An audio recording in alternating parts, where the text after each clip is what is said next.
Welcome back to the Castlevania Symphony of the Night playthrough, Part 17, where we take on Galamoth. Who you should never, ever, ever want to fight legitimately. Because this is what you should be doing. This is it. As long as you're hitting him in the face, he'll always go into recoil, and he'll never move. But this is not a good representation of what bullshit you're normally supposed to go through. Fuck that, it's Galamoth. Okay, for Instead of those healing, who... we should because buff basically those dies.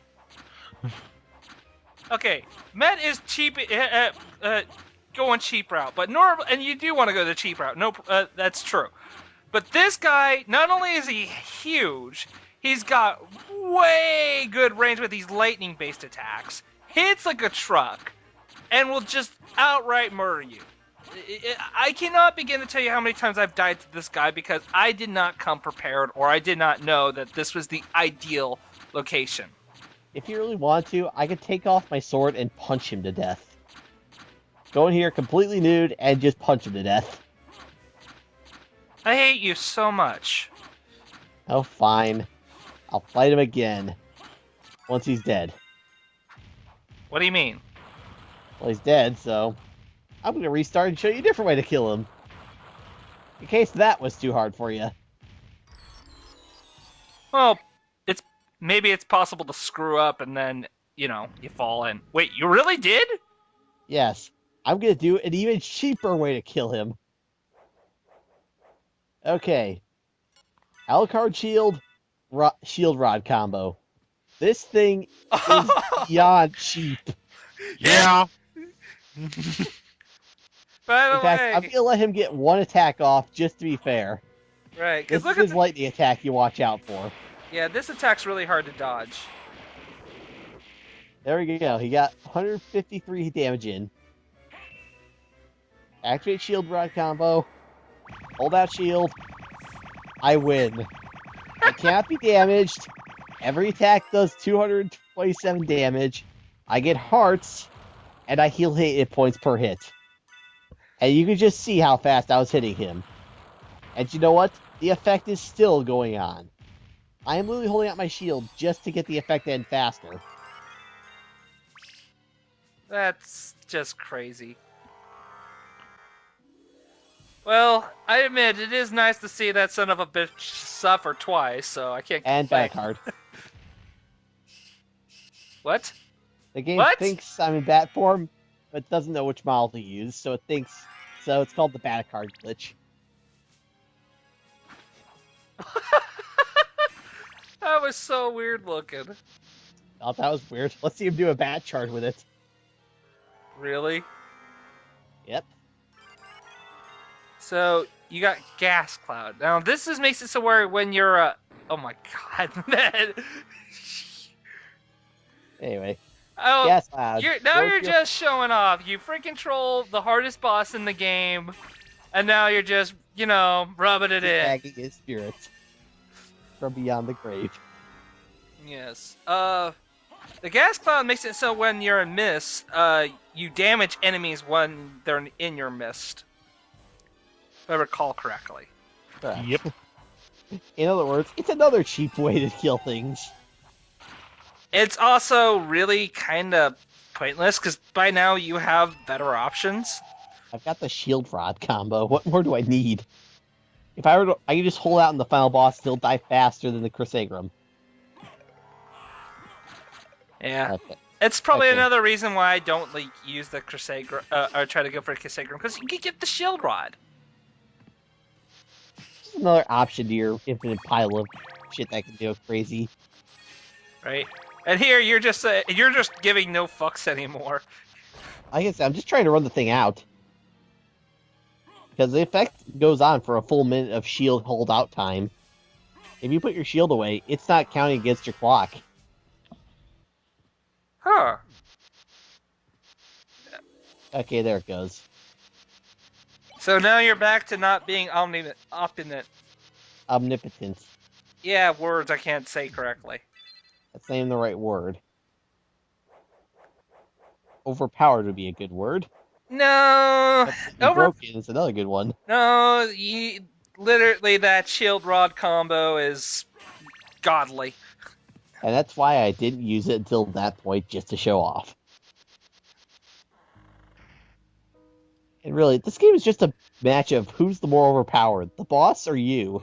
It's also one of those games where if you're in the real, and you guys are, if any of you guys are in the real speedrunning scene, you can instantly tell who's playing because everybody has that kind of like play style, how they like to do things. It's kind of, there's only a few games out there that have progressed that far that have that level of detail and dedication to them. Anyway, now we're going to go the other way around the castle to get the last few bosses and Dracula parts. Yeah, but those aren't nearly as claustrophobic as the caverns were. Yeah. Anyway, first up on the list is going to be the Medusa. Not Medusa heads, Medusa. So, literally, we're dealing with the origin of the Medusa heads. Yep. If only we could end them here. Like, if I kill you, there'll be no more of them. No more! I'll never have to deal with another, ever! But we don't. Having some trouble with the balloons? Yeah, I got poisoned.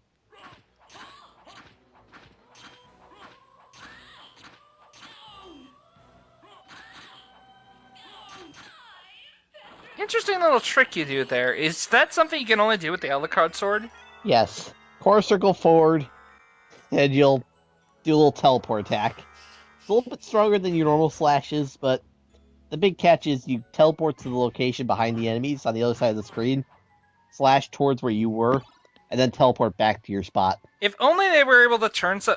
I honestly think they could take some of the ideas from this game and turn it into like a true Castlevania fighting game and not that bullshit that is Castlevania Judgment.